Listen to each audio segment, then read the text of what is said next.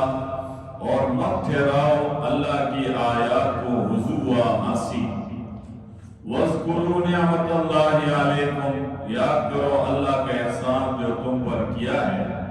وَمَا أَنزَلَ عَلَيْكُمْ مِنَ الْكِتَابِ، اور اس کو جو اتاری تم پر کتاب، والحکمہ، اور علم کی باتیں،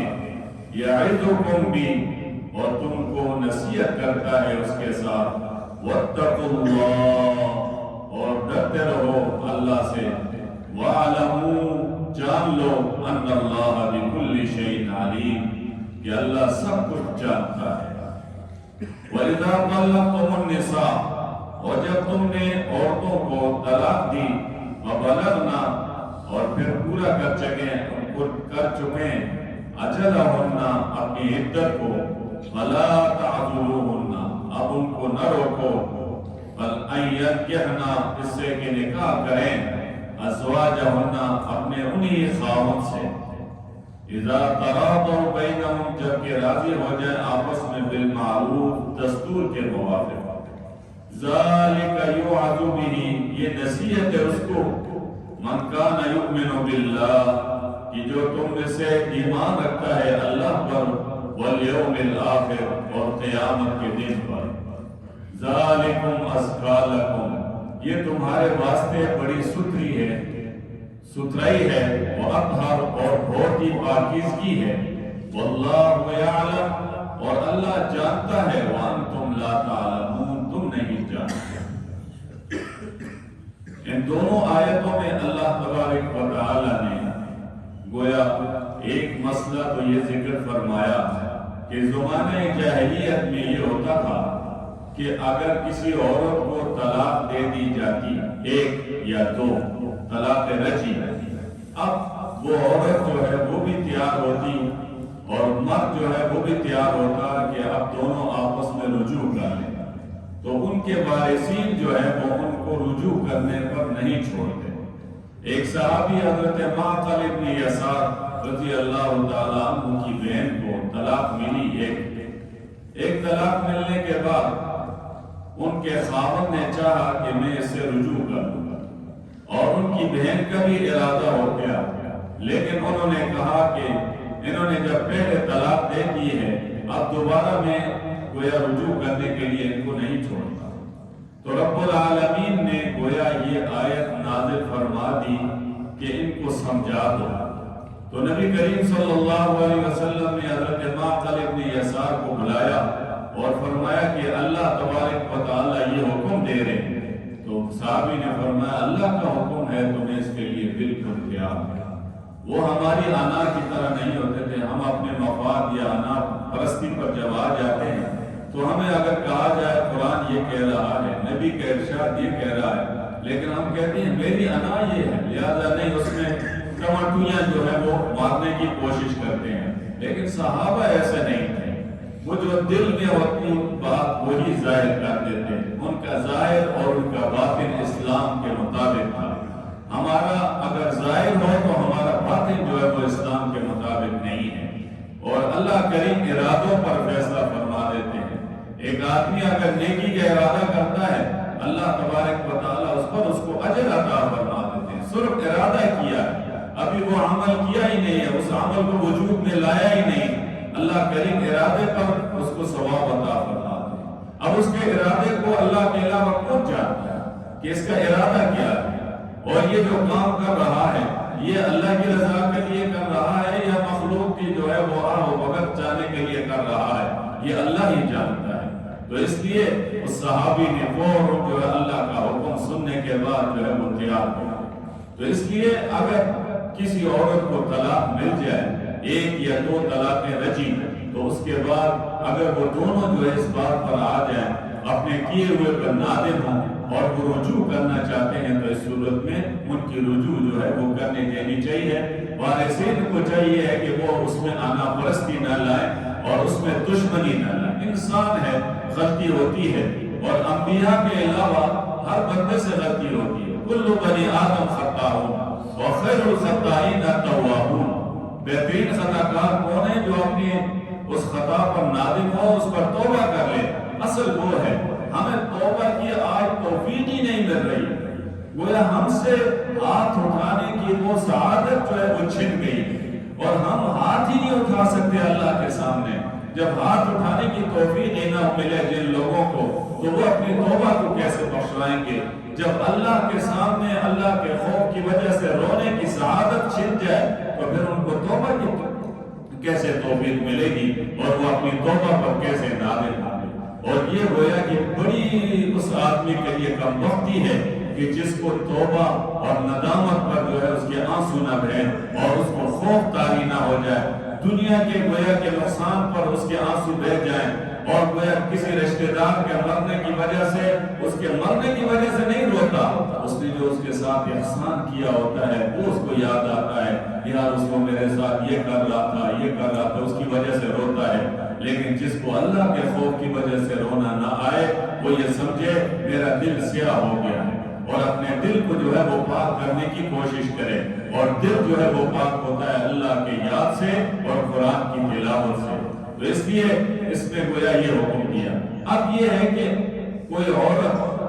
بغیر ولی کی اجازت کے اگر نکاح کرتی ہے تو آیا اس کا نکاح ہو جائے گا یا نہیں؟ امام شافعی رحمہ اللہ فرماتے ہیں اس کا نکاح نہیں ہوگا ولی کے بغیر۔ امام اعظم ابو حنیفہ رحمہ اللہ فرماتے ہیں اگر ولی کے اجازت کے بغیر عاقلہ بالغہ نے نکاح کر لیا، نکاح تو ہو جائے گا، لیکن یہ بہتر طریقہ نہیں ہے۔ فرمایا بہتر طریقہ یہ ہے کہ ولی کی اجازت کے ساتھ جو ہے وہ نکاح کیا ہے۔ اس کا نقصان کیا ہے؟ اگر ولی کی اجازت کے بغیر لڑکی جو ہے وہ عاقلہ بالغہ نکاح کرے گی، ہو سکتا ہے وہ بغیر کفر کے جو ہے وہ کر جائے، وہ برابری نہ ہو، وہ تو بیچاری ظاہر کو دیکھے گی، ٹھوٹھا کو دیکھے گی، خاندان کو نہیں دیکھے گی، اس کے لیول کو نہیں دیکھے گی، اس کی برابری کو نہیں دیکھے گی۔ تو فرمایا اگر بغیر کفر کے اگر کسی خاندان میں اگر عاقلہ بالغہ نکاح کر لے، اس صورت میں گویا عدالت اور قاضی کے لیے اختیار ہے کہ وہ نکاح کو فسخ کر دے، اور ولی کے لیے بھی اجازت ہے کہ وہ نکاح کو فسخ کرا سکتے ہیں۔ اور اگر بالغ لڑکی نہیں ہے، نابالغ ہے، تو نابالغ جو ہے گویا باپ نے یا دادا نے اگر نکاح کرایا ہے تو وہ نکاح صحیح ہے۔ اگر ان دونوں کے علاوہ کوئی اور نکاح کرائے تو اس صورت میں وہ جوان ہو کر اس نکاح کو فسخ کر سکتی ہے۔ تو لہذا ہمارے معاشرے میں آج ولی کی کوئی حیثیت ہی نہیں ہے، باپ کی، ماں کی، بھائی کی، چاچے کی کوئی حیثیت نہیں ہے۔ گویا ہمارے قوانین بھی وہی بن رہے ہیں کہ آزاد خیال بنایا جائے، جانوروں کی طرح زندگی گزاریں، جدھر چاہے جہاں سے جو ہے وہ گھاس کھا لیا، اس کو پتہ ہی نہیں ہے یہ اپنا ہے، یہ بیگانہ ہے، یہ کس کا ہے، یہ ممانعات والا ہے، کچھ بھی نہیں، جہاں منہ لگا وہیں گھاس کھا لیا۔ تو یہ پھر جانور کی زندگی اور انسان کی زندگی میں کوئی فرق نہیں ہے۔ لہذا یہ فرق تب ہوگا جب اسلام اور شریعت کو دیکھ کر عمل کیا جائے گا، وہ زندگی خوشباش ہوگی اور وہ زندگی جو ہے وہ بہتری کی طرف جائے گی۔ تیسری بات کہ بسا اوقات جو ہے لوگ جب طلاق دے دیتے ہیں، طلاق دینے کے بعد پھر بہانے کرنا شروع کر دیتے ہیں۔ کبھی کہتے ہیں میں نے طلاق دی، میں نے اس کو لکھا نہیں تھا، کبھی کہتا ہے میں نے طلاق دی، میں نے میسج کے ذریعے سے بھیج دی لیکن آگے لڑکی یا عورت کو نہیں پہنچا، یا کبھی کہتے ہیں ہم نے طلاق دی لیکن ہمارے طلاق کے وقت کوئی گواہ موجود نہیں تھے۔ یاد رکھیں یہ ساری چیزیں جو ہے کوئی اختیار نہیں رکھتی، اور ان کی کوئی ہیلا اور حجت جو ہے وہ اللہ کے ہاں قابل تسلیم نہیں۔ جب مرد نے طلاق کے الفاظ زبان سے کہہ دیے، میسج کے ذریعے سے کہہ دیے، ورقے پر لکھ کر کہہ دیے، اور یا خود لکھا اور کسی اور کو جو ہے وہ دے دیا میسج کہ تو بھیج دے، یا کسی کو حکم دیا کہ تو میری طرف سے وکیل بن کے یہ طلاق جو ہے لکھ کر بھیج دے، یہ ساری باتیں اگر ہو گئی اب طلاق واقع ہو گئی۔ اب 3 طلاقیں جب واقع ہو جائیں، اب کسی صورت میں جو ہے وہ ان دونوں کا آپس میں ملنا یہ اجازت شریعت نہیں دیتی۔ اگر یہ صورت میں ملیں گے، جھوٹ بولے گا، بہت سارے معاشرے میں کیونکہ اب اللہ کا خوف چلا گیا ہے، اب وہ مرد جو ہے جب 3 طلاقیں دیتے ہیں تو وہ گویا بہانے ڈھونڈنا شروع کر دیتے ہیں، پچھتاتے ہیں، اور یہ نہیں دیکھتے کہ یہ حرام کاری میں آ جائیں گے، یہ ناجائز زندگی ہماری گزرے گی، نہیں، بس وہ کسی طرح ہیلے اور حجتیں اور بہانے کر کے اور جا کر اپنے لیے وہ فیصلہ لے لیتے ہیں یا اپنے لیے فتویٰ لے لیتے ہیں، لیکن دنیا والوں کو دھوکہ دے سکتے ہیں، اللہ کو دھوکہ نہیں دے سکتے۔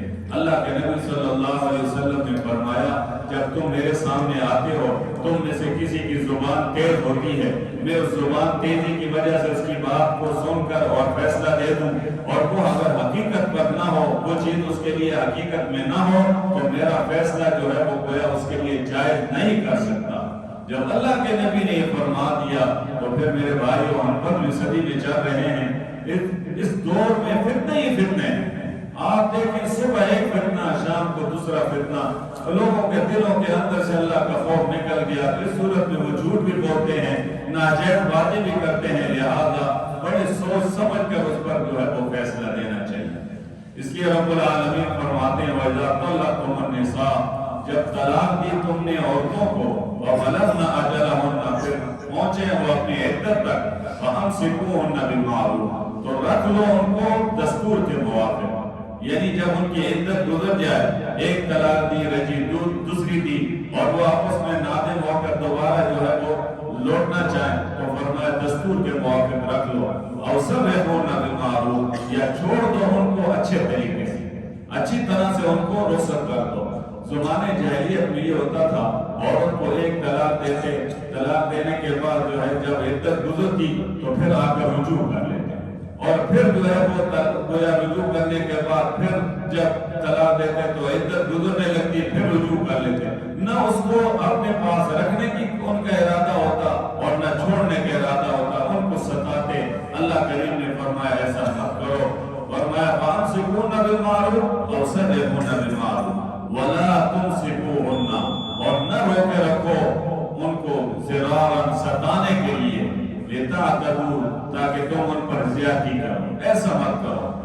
وَمَنْ يَفْعَلْ ذَلِكَ، اور جو ایسا کرے گا فَقَدْ ظَلَمَ نَفْسَهُ، وہ اپنا ہی نقصان کرے گا، وہ دوسرے کا نقصان نہیں کر رہا۔ وَلَا تَتَّخِذُوا آيَاتِ اللَّهِ هُزُوًا، اور مت ٹھہراؤ اللہ کے احکام کو ہنسی اور مذاق، ہنسی اور مذاق، گویا یہ اللہ کے احکام کو جو ہے ہنسی اور مذاق ٹھہرانا ہے، گویا اس پر عمل نہ کریں، دوسرے کو ستانے کے لیے ظاہر میں جو ہے وہ اسلام بتائیں، ظاہر میں اسلام کے مطابق فیصلے کروائیں، اور اندرون خانہ ان کا ارادہ نہ ہو، تو یہ اللہ کی آیات سے مذاق کرنا ہے۔ وَاذْكُرُوا نِعْمَتَ اللَّهِ عَلَيْكُمْ، یاد کرو اللہ کے احسان جو تم پر ہے، یعنی اللہ نے تمہیں پیدا کیا، اللہ نے ایسی کتاب اتاری، ایسا نبی تمہیں دیا، جس نبی کے لیے پہلی امتیں جو ہے وہ گویا کہ افسوس کرتی تھی کہ ہم ان کی امت ہوتے، لہذا وہ نبی ہمیں دیا گیا، اور اس نبی کے ہم امتی ہیں، اور ہم اس کی لاج نہ رکھیں، اس لیے فرمایا وَمَا أَنزَلَ عَلَيْكُمْ، اور اس کو جو اتارا تم پر، یعنی قرآن، من الکتاب، کتاب میں سے، والحکمہ، اور علم کی باتیں۔ امام مالک رحمہ اللہ فرماتے ہیں والحکمہ سے مراد نبی کی باتیں، نبی کی باتیں بھی ایک ایک حکمت پر مبنی ہے۔ آپ نبی صلی اللہ علیہ وسلم کی تعلیمات کو پڑھیں، ایک ایک حدیث کو آپ پڑھیں گے تو وہ حکمت سے بھرپور ہے۔ اسی طرح قرآن کی آیات، قرآن کے جو ارشادات پر بھی حکمت کا جو ہے وہ